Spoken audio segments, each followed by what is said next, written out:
Good evening, everybody. Good evening. It is me, Dr. Renee, and we are back again. BlackDoctor.org, of course. So, in case you guys hadn't noticed, today is February 10th, 2022. And so, February, besides the fact that Valentine's Day is next week, but February is known as Heart Month. Last Friday was Go Red Day. So, today we're going to talk about the heart. And I'm really excited because we're not talking about we're going to cover a few things in the heart. My guest has a very, very, very special story, and the way that she's helping people with their heart health. And I know she could help many of you. So right now, I need you to, one, type in the comments and tell me where you're watching us from. And two, I need you to share. So we're on Facebook, we're on YouTube. Please, please, please share, because I know for a fact that you know somebody who has high blood pressure or diabetes, or they are somebody who has some other heart ailment. And so I need you to please let them know to watch because we're trying to save lives today. And I hope that I know you're going to get something from this. So please tune in. We're going to get right into it because I don't wait. Good evening, Dr. Toomer. Hello, hello. Thank you so much for joining me tonight. I really appreciate your time. And I know that you are going to touch somebody tonight because when I read your story, I thought it was pretty interesting. And I'm so glad that you're still with us. Praise the Lord. So, can you please tell us your heart story?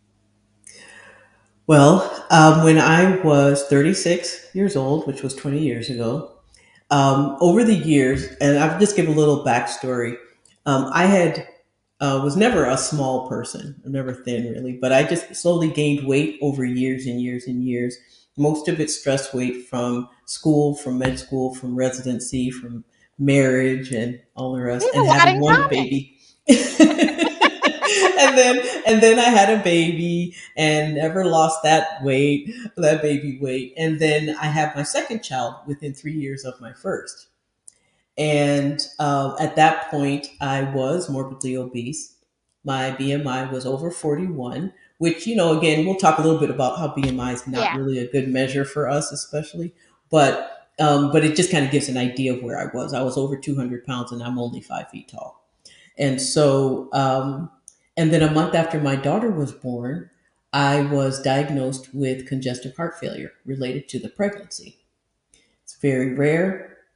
There's a high mortality rate with the diagnosis. I knew this because I had actually lost a patient to the same diagnosis when I was a resident.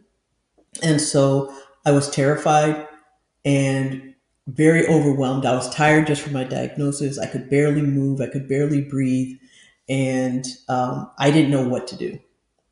So wait, wait, And wait. So let me stop you there. So you all had a right, baby and then were diagnosed with congestive heart failure. yes, So, first of all, you have a newborn. So I know and a healthy human toddler. beings that have babies that are Hmm. beyond overwhelmed and, Yes, can't get any. So you have this diagnosis on top of having to take care of a new baby? yes, and a toddler. Oh, and I forgot. Who, And you had another one yeah, I already had a there. 2.5-year old who was very active and always asking questions. Mommy, why can't you do this? I mean, I couldn't walk and hold my baby at the same time. Oh my I had to choose which one I was going God. to do. So if she started to cry, I could not jump up out of bed, walk to her, and then pick her up because I would be too winded and out of breath. Oh And my goodness. so, yeah, So wait, and I so couldn't. let me Yeah. just ask this question. Were you somebody Hmm. that, because I have spoken very openly about my weight loss on here, and I've said Hmm. how I literally, and I don't know if I even told you this, but I literally couldn't walk to the bathroom in my 640 square foot apartment without my Hmm. back hurting. And Yeah. that is one of the things that stopped me in my tracks was like, you got to do better. I only lived on the fourth floor of my high rise. My high rise has 19 floors. Hmm. I only lived on the fourth floor. So even the times when the elevator was out, it wasn't like I was climbing, 10 flights or anything. But those Hmm. four, especially on top of the fact that I have asthma, were no joke. Yeah. Now it's nothing, thank God, but Hmm. it was awful. But I Yeah. cannot imagine not being able to pick up your child and you heard them Hmm. crying. You get to them and you Yeah. just Yeah. out of breath. Congestive So, heart failure causes such shortness of breath, especially mine was very severe. At the time, at the first month, I didn't even realize that's what it was. I kept saying, telling my doctors, I'm really short of breath. This is a little bit more than usual. I'm a little bit more swollen than usual. And then I did eventually go see someone, and I was diagnosed with pneumonia. oh, Um, yeah, because I had a fever. However, with congestive heart failure, with postpartum cardiomyopathy, endocarditis, which is the inflammation and infection of the lining of the heart, can also happen at the same time, and that causes a fever. So the fever sort of threw everybody off and thought, you can't breathe, your lungs sound horrible, and you have a fever, it's pneumonia. But I still couldn't do anything. But I was just terrified. I mean, it was to the point I couldn't lie down and sleep. I had to sleep sitting up. mhm. I kept, I would fall asleep scared, wondering if I was going to wake back up. I Wow. did not think I was going to survive it. Now, Even in I knowing it mean, was, so you said you were, a heavier person, but did you? Because in residency, I will never forget, one, we're short people. I'm mhm, 4'11". I mean, I remember trying to keep up with the doctors when I was a med student. I was like, "Dear God," one of their strides is mhm, like 10 of mine. So I was like, yeah. so were you able to keep up then? Like, did you ever experience Mhm. shortness of breath of like this then? I only experienced a little bit of shortness of breath like that when I was pregnant with my daughter. I was in my third year of residency when I had my first daughter. Okay. And so then I did feel it, but I would just don't slow down. I was a senior resident at that point. I was like, look, I don't I was like, I'm going to start referring patients right now. So you got to be nice to me, right, right, right. so, but, but at that time, I knew that my weight was giving my heart just too much to do. And I was finally diagnosed. And the way I was diagnosed, I was actually, my husband was out of town. I was at my in-laws who lived a few miles away, and I couldn't use the bathroom. I couldn't produce enough pressure to urinate because I could not. You don't realize how much you use your lungs until you just can't use them. That's I how say short of that breath about I a lot of was. things. I Hmm. had I had something wrong with my foot, my big Yeah, toe, and I couldn't step on it. And I said, "You don't know how much you need it until you can't until use the until it's thing." gone. Exactly. And so that's when I woke them up. It was in the middle of the night. I woke them up. We got an ambulance. They got me to the hospital. And at that point, they took an x ray, and my lungs were just completely whited out. I was still breastfeeding, had never used formula. My first daughter breastfed until she stopped, had never used formula, never drank milk, never used a bottle. So I didn't even have bottles for my daughter. Oh God! And And now you're a suddenly, patient in the hospital, in the hospital, I was and your sitting in the husband's on emergency vacation. I room. mean, your husband's out of town. He was away because he was out of town preparing for his radiology boards. And so I was in the hospital, unable to breathe, breastfeeding my daughter because we didn't have formula for her. While they're doing the test, they had to hold her while they did the X-ray, brought Oh her my back to me so I could God! burst her again. And I'm crying because I'm just scared, and my oxygen level was so low, so my brain wasn't functioning properly, and so I was just terrified. She was screaming, and then they would take her, and she'd start screaming, and then like they're trying to give her form. It was just, my husband was gone, so we were trying to get a hold of him. Right. Fortunately, it was in a hospital where I had privileges, so people knew me, so I had a lot of support of people who were there. But I did not think I was going to live. I knew enough. I could. They put the X-ray up in front of me, and when I looked at it, I was like, "That's it. I'm not surviving this." Wow, Um, that is crazy. And so then when they did the echocardiogram to just see exactly how much my heart was working, my ejection fraction was 15%. And for So tell anyone who everyone what knows, exactly that means. usually, okay, so ejection fraction is pretty much your heart pumps blood, it fills, then pumps, then fills, then pumps. Generally, when your heart fills with blood and it pumps, it usually pumps out about 55 to 65% of what it fills. And so it's called the ejection fraction. Mine was at 15, so my heart was filling, but only 15% of what it was filling with was coming out. And so that's why it's called congestive heart failure, because my heart was failing and that liquid was congesting my lungs, was going into my lungs, and then it goes into your liver, Hmm. and that causes another set of problems. Um, and I knew all this. I couldn't turn my brain off, Of but course I not. couldn't use my brain to help myself. It was just a bad situation. And so, and then they had to give me medicine that I couldn't breastfeed. So I had, and we didn't have formula. We didn't even know she wouldn't take a bottle. So, and I didn't have a pump. I didn't have anything. I mean, she was only a month out. And I was on maternity leave. So I didn't even, I had 2 more months before I had to start pumping and putting stuff away, you know? Um, And so it was a mess. It was just an absolute mess. So she had to be in the room with me. Even though I couldn't feed her, they had to keep her with me just so I could soothe her because she would just cry and cry and cry. They couldn't take her to the Yeah. nursery. My husband wasn't there. My in-laws were with my toddler. Right. I was like, they need to The, take care of the other one.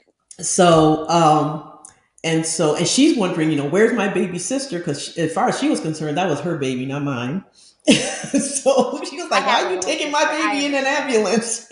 Right. I have a little sister. I understand. Yes. And so it was, but when I got out, I knew enough to know that anyone with heart disease, there's a very much of a connection between heart disease and depression.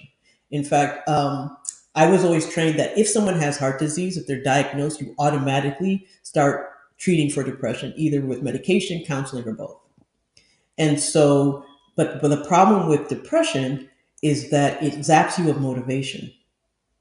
And so all the things I knew I had to do to get better, I was so depressed. I had postpartum depression. I had diagnosis depression. I had cardiac depression. And I was still recovering from residency. So I had mild chronic depression because I was Right. only a year out of residency. And I You shut were down. just completely paralyzed. I Like just I just can't completely do shut anything. down. And so what I did is I decided, okay, well, I'll get help from someone else. I'll have them help me lose weight, and I was an insulin dependent diabetic at the time. I forgot to mention that. Yeah, Is everyone listening? Okay. I was on insulin and a And wait, you diabetic. were type 2 then, right? Yes, Okay. it was a combination of my obesity. It started with my obesity and then exacerbated by the pregnancy. Got it. And so, because of the pregnancy, I was on insulin because usually that's the only medication you can take for diabetes when Right. pregnant. So, I hadn't yet gotten off it to go on to something else. And so, when I tried to get my diabetes under control, I went to the endocrinologist. They're like, we're not touching you. You stay on your insulin until your heart gets better. Mhm. So, I'm like, okay, well, then let me try to lose weight. So, I went to some of the more popular programs, and they're like, you're too high risk. We're not touching you. And I thought, wait a minute, how can your program be so unhealthy that you can't help me because I'm high risk? That doesn't Wait, make sense. so let me ask because I honestly have never called any of these places. Mm-hmm. So medical weight loss, isn't there a physician that's in charge of those things? Okay, so that was my point because I didn't know. That's why I was like, let me ask because I know Yeah. because I currently it's no secret I do Weight Watchers. I know Weight Watchers has nothing to do with medicine and does I mean not Mm-hmm. medically, it doesn't But to have be a honest, Weight doctor. Watchers turned me. My local Weight Watchers turned me away also Okay, okay. because they're just like Well, that's what I'm saying. But that's why I yeah, was saying medical weight loss. I always yeah, felt like that's the place I should call because yes, exactly. Well, you have to also understand this was 20 years ago. A lot of right, things have changed in a lot of these places. right. Even Weight Watchers has changed a lot, It's given phenomenal. what they But do. yeah, And so what happened? So then I of course was already depressed and getting worse because I was then hopeless, helpless, and I was just you can't find anyone and to help you. overwhelmed. And then I was like, you know what, Catherine, get it together. You're a doctor. You can do this. You've helped so many of your patients through this. You can get yourself through it. And I thought, I was trained in what's called a biopsychosocial system. So I'm like, you know what to do. Focus on your biology, focus on your psychology, focus on the sociology of all of this. You know what to do. And I said, what's your number one issue? Because I'm looking at my babies and I just couldn't bring myself to do anything. And I was like, if your babies can't get you motivated, what is the true issue? And I was like, it was my depression. And so I was like, treat your depression first. Let's get your depression under control. And then let's see what happens. And as soon as I did that, it just so happened that my favorite antidepressant that I've used with all of my patients at that time was just an antidepressant. Now it's Wow. actually used in a weight loss medication. And the reason I chose it is because it acts quickly. There are few side effects. There's no withdrawal if you stop it. And so, whereas many antidepressants take 4 to 6 weeks to get started, this one starts working immediately. So I'm like, I need something now.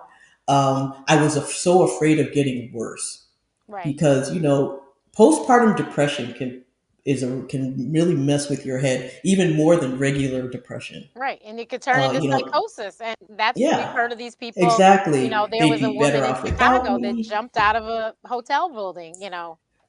Well, a month before my daughter was born, someone in Charleston, South Carolina, near where I live, did the same. A physician. She was a physician, and postpartum depression. So I was scared. I was just like, you might go down that path if we don't get this under control, because I was already having thoughts that they'd be better off without me. Not only am I depressed, I'm sick. I can't do anything. My husband had to help me bathe. He had to do all the cooking. He couldn't, everyone else had to take care of my baby because I couldn't do it. And my whole identity around motherhood, especially at that time, at that stage, was breastfeeding, and I couldn't Right. do it. And so but I was like, so I just basically chose an antidepressant that I couldn't even actually get my doctor to prescribe. So I actually prescribed it for myself. Fortunately, it's legal, so I was able to do that. And so I prescribed it, started taking it, and immediately started getting better. Suddenly, my outlook changed. My mindset shifted. Of course, now we know mindset's very much of a part of wellness. Then nobody was talking about mindset. And so took my antidepressant, started getting motivated, and then started creating my own program. I would I said, okay, I'm going to get my diabetes under control. One of the beautiful things about diabetes is that it is meal related. Hmm. It takes one meal to get your diabetes under control. And so, having not being able to cook, and my husband was like, "We're getting you well," so he did the cooking, and so I started paying attention. How much could I eat? What could I eat? Because I'm not. One of the things I learned very quickly, I don't have a lot of willpower and discipline around food. I just don't. I like No, my but I food. always tell everyone you got to know you. And if And I like you don't food. know you, then that's a problem. You need to know what works for you and what does not work for you. I know there's Exactly. certain things I'm not going to say no to, and there's certain Yep. things that I can say, well, I don't like. You could bring 10 cakes in front of me right now, and I promise you I would not take a slice of any of them. Mm-hmm. But other Yeah. people, that would be a problem for them. But that's not a problem for Mm-hmm. me. But Yeah. then if you put, the best snickerdoodles on the planet in front of me, I am a cookie monster. I'm going to eat cookies. That's me. Oreos. Well, actually, it's anything sweet. I have a sweet tooth. And I I don't have a just do. sweet tooth. So I I'm do. very particular. It has to be certain Mm-hmm. things. Like you could Certain put all the things. candy in the world and I'm not going to touch it. But, Yeah. certain things. So you have to, that's good that you knew. Yeah. Well, I'm one of those people. I like everything except what I'm allergic to. So, and even the things I'm allergic to, I still look at people eating it thinking, man, I wish I could eat that. I Okay. love So food. all I the just things like I'm food. allergic to, because I've never had them, I have no, like, I don't Well, I haven't had them either. I really. just like the way they smell. I like the way they look. They just look like something that's Because like I can't I eat can't have shrimp. chocolate and I've never eaten it, but I've never sat Yeah. there and been like, no, it's Well, never. see, I'm allergic to seafood. I am too. So I see people eating shrimp and I see people eating Maybe fish. the way it looks, it did not, it doesn't It appeal to me. smells good to me anyway. So what would happen though is that I learned that very quickly. So what I started doing was saying, the only thing that gave me pleasure, the only thing that made me feel good was sitting down with my family and eating. So I'm like, I'm not going to stop doing this. So I started documenting my blood sugars after eating certain things. And I just kept really meticulous records of what made my blood sugar go up, what didn't. When I made my blood sugar go up, I was like, well, maybe if I just reduce a little bit of this and increase a little bit of that, maybe it will work. It started to work. And so I documented that. And within 6 months, I had lost 60 pounds. And suddenly I was off insulin at that point because my blood sugars were normalized. The beautiful thing about diabetes control is that when it's more controlled, your weight comes down. And when your weight comes down, your diabetes becomes more controlled. So it was a nice cycle of improvement for me. And high blood sugars also affected moods. So when my blood sugar started coming down, my depression started coming down as well. And so it was just this nice combination, this nice stew of events that just got me feeling better. And I was then able to focus on my heart and getting better from that. And when I started cardiac rehab at that time, I couldn't walk on a treadmill for a minute. Mm. I had to stop because my heart rate would jump up too high. Within a year, I was able to walk 10 minutes. Even though my weight had come down, I was still feeling the effects of the congestive heart failure. A year ago, I'm 56 years old now. I'll be 57 in August. I, I August walked what? for August 26th. You're a Virgo too. We have a lot in Yeah. common. I'm August 30th. So but anyway, I went through cardiac rehab again recently. I do that every couple of years just to kind of keep me doing well. But I was easily walking 4 or 5 miles a day, not even thinking about it. Awesome. And I was told I had a 50% chance of living 5 years. And I'm here now 20 years later. And I know my weight loss saved my life. I know Hmm. it. It just did. Now your But one heart of is what are they saying about your heart now? well, I still have congestive heart failure. I still have it. But because two things, my attitude keeps me well. My cardiologist has always said, you'll know you're well when you forget. And I forget all the time. I'll run up a flight of stairs not even thinking about it. I'm like, whew, I'm a little winded. I'm like, what? Oh, because you just ran upstairs and you got congestive heart failure, girl. That's why. But I forget, or I'll pick up something really heavy. I'll do so, and I just live normally, and unless something stops me in my tracks, I just do what I do. And so, but my attitude and my weight loss, Hmm. I'm right now. Even though weight is important, but I right now I am about 3 to 4 pounds away from where I was in high school.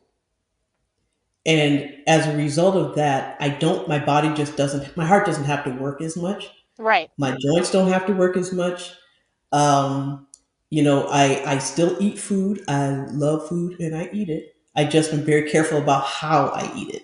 But I don't deny myself anything because food's too much of a joy. I like it. That's one of my joys of life. So I That's what continue to I do tell that. everyone. Like I was like, You I've know? seen all of these and heard all these Yeah. elimination diets, and I was like, Mm-mm. funny. I eat everything I want to eat. Yesterday was National Pizza Day. Mm-hmm. I don't know if everyone knew, but we had pizza over No. here. And it Okay. was delicious. And no, I Yeah. didn't have cauliflower crust pizza. I had Jets. No. I had a piece of Jets cheese pizza, and it was delicious. Yeah. Because I eat what I want to eat. Now I tell people though Yeah. I work out so I can eat what I want to eat. But Yes. And not only that, but the way you feel, the how you eat and the way you eat and what you're feeling when you eat changes what your body does with food. If you're eating I out of literally guilt, watched um I forgot what it was, something, and it was a whole thing about how you're supposed to have a certain mindset when you put the food you're in your mouth and eating. stuff. And of Yes. course, at the time, I was really fat, and I was just like, "Oh my god, this has got to be some craziness." But I was No. desperate. I was like, "I need to try everything I can." But I think that it's funny you say that because I weigh myself every Hmm. single day, and Hmm. I always think, I used to think, oh, well, I had, KFC yesterday. And when I get on the scale in the morning, oh my God. But it's never like Yeah. that. I'm just Well, like, and then even if it is, usually it's the salt, not the food. right. So, And and that's I drink a something, gallon of water a day, so water a I'll day. eat So we that's, will get and that they, well, that salt right on out. yeah, well, see, for me, one, I couldn't exercise at the time I was losing my weight because Right. of my heart, and I couldn't drink a lot of water either because of Hmm. my heart. One of the uh, recommendations when you have congestive heart failure is to limit your water intake because your heart can't pump that volume. You have blood volume, so you have to reduce it. So all those things came into play, but I realized for me it was simply getting my blood sugars under control, and that's what did it. And realizing that I could. The biggest hurdle for me was just fear that I was going to fail. I was like, yes, this is working, but what it happens if it stops? What am I going to do then? And so, but it just didn't stop, and it kept going. And I was I think fortunate. that somewhere along the line, I somewhere in 2021, I was like, this is a fluke. Like, this is kind of weird because I haven't been this Hmm. small in more years than I can count. I have my annual exam on the 22nd Hmm. of February. And if I play my cards right, I will be less than I weighed when I came into my OBGYN's office, into her practice when I was 17 years old, the week before I Hmm. started Michigan State. Oh wow. And it's Yeah, and because so I have and this twin is what doctors. it is. Yeah, so And this is so what what I weighed in happens my is senior that's year of high school, basically. yeah. So I am just like, it blew me away because I just was like, the scale. Well, I always say numbers don't lie. So I was just like, is the scale for real? And because Yeah. I haven't seen people in person because of this lovely pandemic, I just see my family who sees me daily. But they were like, but you didn't notice? I go, I guess I did it. And like today I looked in Yeah. the mirror and was like, oh my God. Like I like have no Hmm. rolls in my back. I was like, what Yeah. is this? I Well, like, with in my it's the shoulders. but I was that's like, what's this? psychology. But for some people, that's their pitfall, though. One of the things that I do because well, this is to carry on my story. So what happened when I finally was able to go back into medicine? I realized that when I had because I'm a family medicine physician, and so what I realized was that I couldn't help my patients in the same way that I helped myself because I wasn't given time, I wasn't given the resources, and most of the places I worked were not inclined to provide what was necessary for me to do that because Mm. it takes a lot of time. And I worked with underserved populations because that was my calling, and it is my calling still. And so when I realized that I was just beating my head against a wall, and the stress of the job of that was actually making my heart deteriorate, so I was like, okay, I'm not going to kill myself over work. So what I ended up doing was just creating something for myself where I founded health, wellness, and weight loss centers where I could spend an hour with people. I could actually go through all of their biology, their psychology, and their sociology. I screened for everything. And so I was very adamant that whatever people did, it did not affect their family life. It didn't affect their marriage. It didn't affect their work life. It didn't affect their friendships because there's nothing sadder than sitting with your friends and they're all eating something and you're And sitting you there can't like, have I'm it. on a diet, I can't eat that. Or even worse, you don't even go out with them because you're sitting at home because you're like, I don't even want to be tempted, I don't want to go out because I can't eat what they're eating, I can't. And I just so the so what I did was I just like, you cannot do that. And so i fit I created a program that fit into my life. And so essentially what I do now is just help people take it and fit it into theirs. Did you all hear Because that?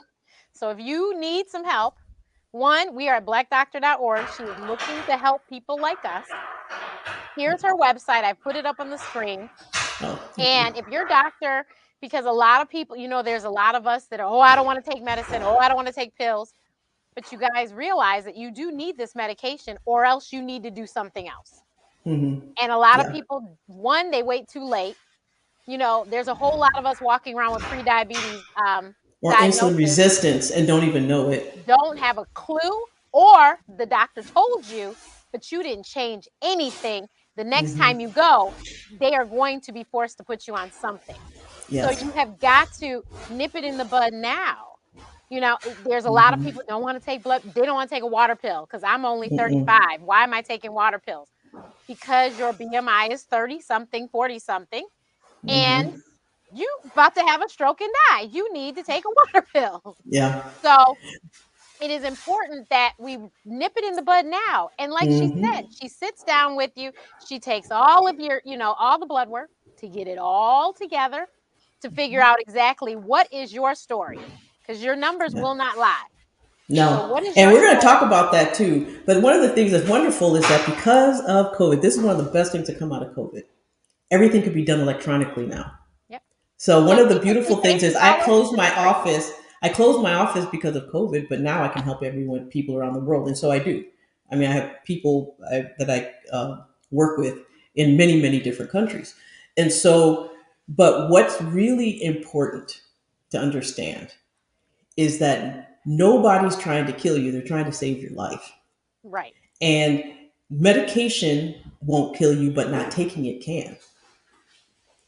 And And you know, the so other if thing I think someone is smart. recommends it, it's not because they're trying to sell you something. We don't get anything from the pharmaceutical companies, no matter what anybody says. We don't get anything from them for Sure do prescribing not. medications.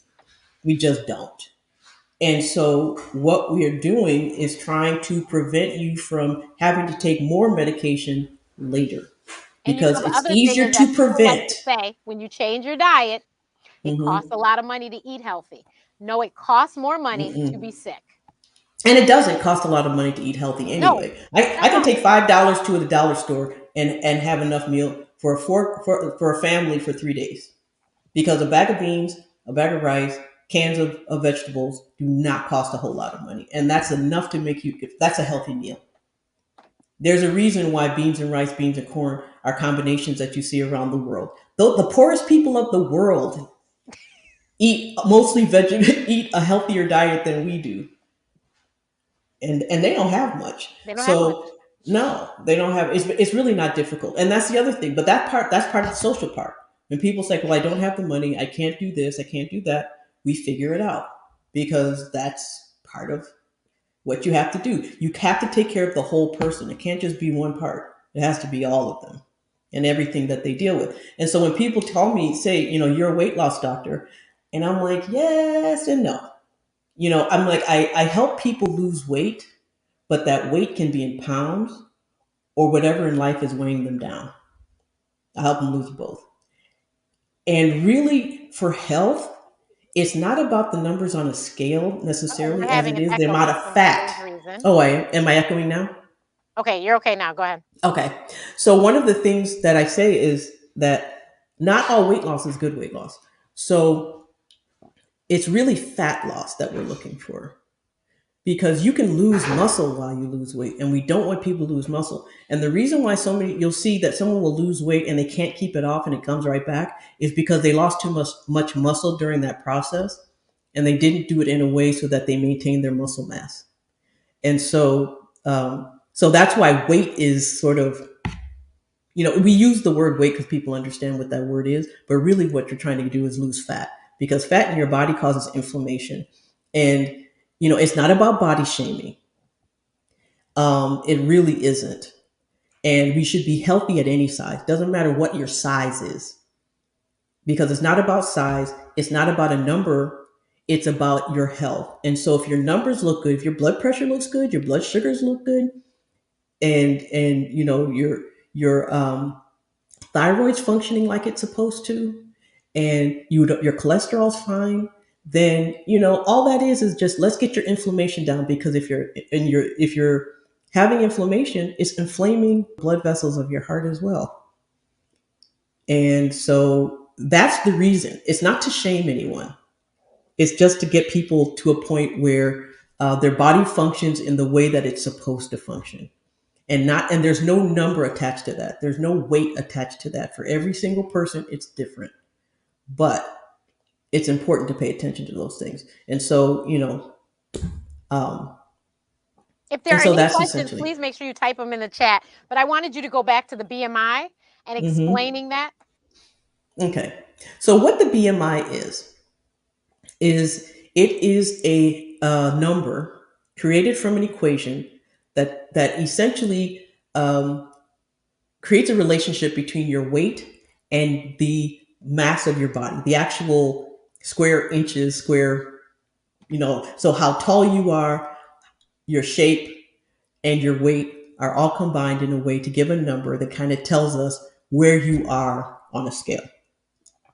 Now, there have been studies that have shown that the higher that number, the more disease you see. And if the number's too low, you see different types of diseases. However, it's a number that doesn't work as well for us, simply because we tend to be more muscular. And the more muscular you are, the higher your BMI.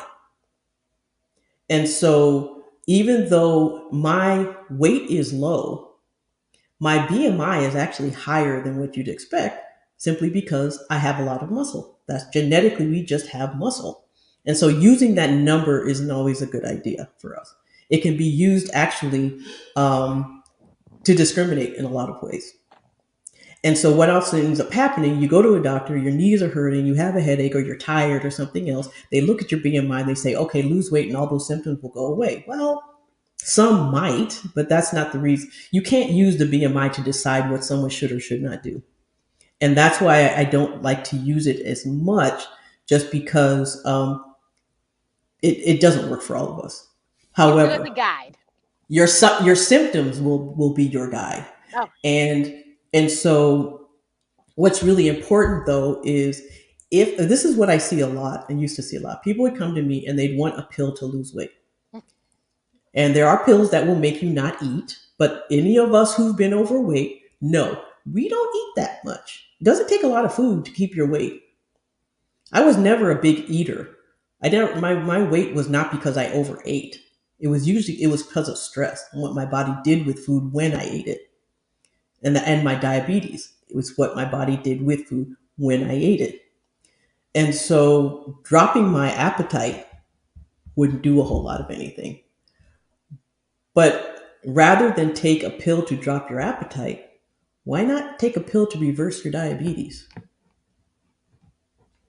or to get your blood pressure under control? Um, or rather than take a pill, if someone recommends, ooh, excuse me, I thought I turned my ringer off of my phone. I apologize. Um, instead of taking a pill, or maybe take a yoga class, mm-hmm, learn mm-hmm. meditation. Or But walk around the block. in the meantime, get your numbers to normal and then use something else to take over time. Don't let your body continue to get damaged while you're working on getting those things fixed, because it can take some time, and during that time your body's still suffering from the consequences of those events. Yeah, definitely. Um, like I said, if you have any questions, please type them in the chat. But that is so, it's what she's doing is so helpful to so many people because, like she said, doctors do not have time. None of these healthcare systems that anyone works for gives you more than like 10 minutes with a patient, if that long. So you don't have time to find out exactly what is going on and what is the underlying problem. Because there's a whole lot of obese people that think I just like food. No, that's really Yeah, probably not it. you yeah, know, and then we do need food to survive. This is so true, but yes. you need to make better choices with your food. Someone said, "Is a continuously rising CRP level dangerous?" Okay. First, let me ask you, what do you mean by CRP? Because in medicine, there's lots of different acronyms for things. So before I Okay, we'll answer, I wait want to for know them what to you say what that. you say CRP is. Someone said, "Is there a quick change that can be made that isn't medication?" Yes, your diet. Yes. There's lots of changes Yeah. actually. One is self-care.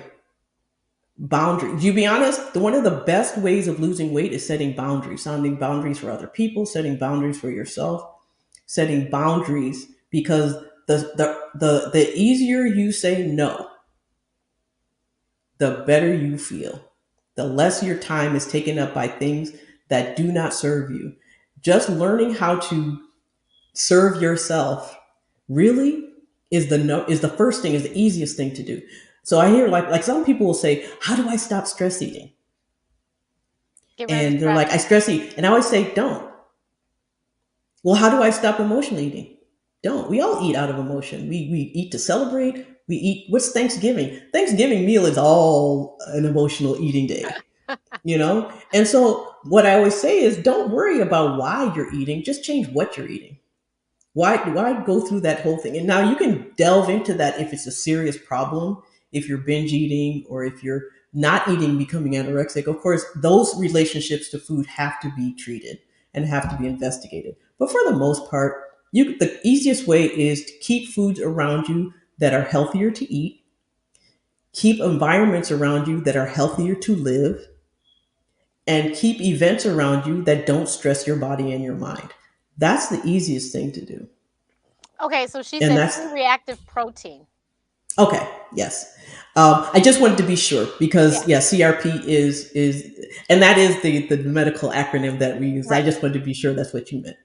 So CRP, C-reactive protein, is basically what our body does when it's under stress. It's a protein our body puts out in stressful situations. It's non-specific, but anytime there's any derangement of any process in our body, any inflammatory process, then it rises. Stress will make it go up. Um, Dehydration will make it go up. Blood clots will make it go up. Hypertension will make it go up. And so, if they're continuously rising levels, it's in and of itself, the CRP is not dangerous. It's the cause of it rising that can Hmm. be dangerous. And so, finding the cause. And so eliminating sugar, because sugar is one of those things that can cause inflammation, that can make it go up. Reducing stress. Stress is something that makes cortisol go up. Cortisol can make CRP go up. Making sure all your numbers are normal. If you're even mildly diabetic, get treated, get your numbers down to normal, and then do what you have to keep them there. If your thyroid isn't functioning properly, get it treated so that your numbers go to normal, because anything outside of normal, your body's going to be under stress, because your thyroid helps us stay, it helps our metabolism. And so it's really just finding all the things that stress you physically, mentally, and emotionally, and try to eliminate them. So another question we have, the doctor tells you that you have pre-diabetes. How do you change your diet? What do you eliminate? What do you eat? Okay. The way you change your diet is by upping your protein first. That's the easiest thing to do. When you tell people drop your carbs, carbs are comfort food. It's hard to do, but it's easier to add protein to what you're doing. So what I did, because I okay, do what I say, not what I do. So I like carbs. And so what I learned, actually, one of the things I learned when kind of putting together my program for myself, was that I didn't have to reduce my carbs so much if I increased my healthy fats and my protein. And so the best thing to do is make sure you have protein in every meal and snack, because that way it takes up the space that carbs would have been in. Because pre-diabetes is carbohydrates. I mean, it's caused worsened by carbohydrates. Now, depending on where you are, if you're pre-diabetic, more than likely you're walking around really tired, you're walking around with mood swings, you're walking around with your weight going up, and no matter what you do, it just won't come back down. You're walking around irritable a lot of times, or just feeling sluggish, feeling like you're not yourself. So my advice has always been, depending on where your level is, I treat during what is called pre-diabetes. Because when someone says, I'm trying to get healthy, I'm trying to lose weight, I'm trying to get my health together, trying to do that when pre-diabetic without all the tools is like building a house and being told you have to build a house, but you can't use a hammer. Or it's like pushing a boulder up a hill all the time and then just hoping it doesn't slip and roll over you. So what I always say is get treated, because then it makes all the other behaviors that you need to do to get it to go away suddenly become a whole lot easier, and you're more likely to reverse it. So better to go on medication temporarily and reverse it completely for the rest of your life, or constantly struggle and never get there. But for some people they can. Now they can. And even my father, who and I'm very proud of this. Well, he was from a very large family. He was the only male in his family to live past 60. Mm, High hypertension, high blood pressure, in their family, very, very rampant. We're from a family that if we take care of ourselves, we do well. If we don't take care of ourselves, we do very poorly. My mother married him and said she didn't want to be a young widow, so she slowly changed his habits. And he was actually on insulin at one point for diabetes. By the time he passed away when he was 90, he was on half a pill when he needed it. mm. And that was simply from shifting from a high carbohydrate diet to a healthy protein, healthy fat diet, and plant based. Really, if you really, really, really want to just change your diet and change your health right now, when you look at your plate, half of it should be vegetables. The amount of carbohydrates should be no more than the palm size of your hand, and the size of the protein on that plate should be the size of your hand or larger. So it's always more than that carbohydrate. And in that combination, the carbohydrate will always be the least amount on your plate, and that will get you started. So we have another question. I need to build muscle to support my bones and to burn fat. Is there a dietary change I need to make to support this? Increase protein. When you don't eat enough protein, your body goes after your protein. I mean, goes after your muscle for that protein. So there's three things. So basically, there's three nutrients. There's what are called macronutrients. You've got your protein, you've got your fat, and you've got your carbohydrates. Now, carbohydrates are hard because your brain it's your brain's drug, and when people say they're addicted, it's for real. It's Mhm. true. Your brain just it's our brain's crack. I mean, it really is. And so as soon as we put it in our mouths, our brain gets ready for it. It's like, all right, here comes my drug. So eating protein and more protein first breaks that pattern. And so when you eat protein, your body will take that protein and make muscle out of it. If you eat carbohydrates, it will take it and either turn it into fuel or turn it into fat. And if you eat fat, your body actually turns fat, depending on the type, turns it into hormones. So fat doesn't make you as fat as carbohydrates will. And so if you want to maintain your muscle and you don't want your body going after your muscle for the protein it needs, eat more. Most of us don't eat enough protein. And so sometimes you have to supplement it with like protein shakes as well because we just don't eat enough to get all the protein we need. However, there are some very packed foods that are packed with protein. The small beans are packed with protein. Soy is packed with protein, but you got to be careful with soy because of the estrogen. But that's still, most people don't eat enough for it to be an issue. Um, Red meats are probably the least healthy source of protein. And however, they can be helpful if, it just depends it really just depends on your diet and where you live and where you're from and what kind of food you like to eat. Because that's also very important. Changing your diet shouldn't mean changing your favorites or changing your Right. preferences. Right. It just means upping the things that are healthy and decreasing the things that aren't. Yeah, that's why it's a lifestyle. It's not a diet, it's a lifestyle so that Mm-hmm. you can actually live like that. Because that's what scared me with the elimination diet I did was that I cannot live like this. Like Mm-mm. I can't live without Yeah. carbs. Although I No. did make it a whole 2 months without them. I couldn't, I'm like, I can't really. Really? Oof. I I know. can't even make it half a day. I know. I was impressed. I like went cold turkey and I couldn't believe it. I was really impressed with Wow. myself.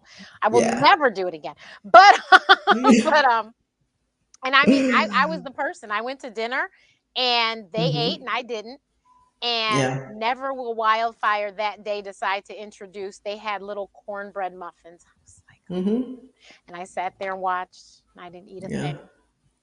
And they're really there are certain rules that I stick to that just make it easy, so I don't have to think about it.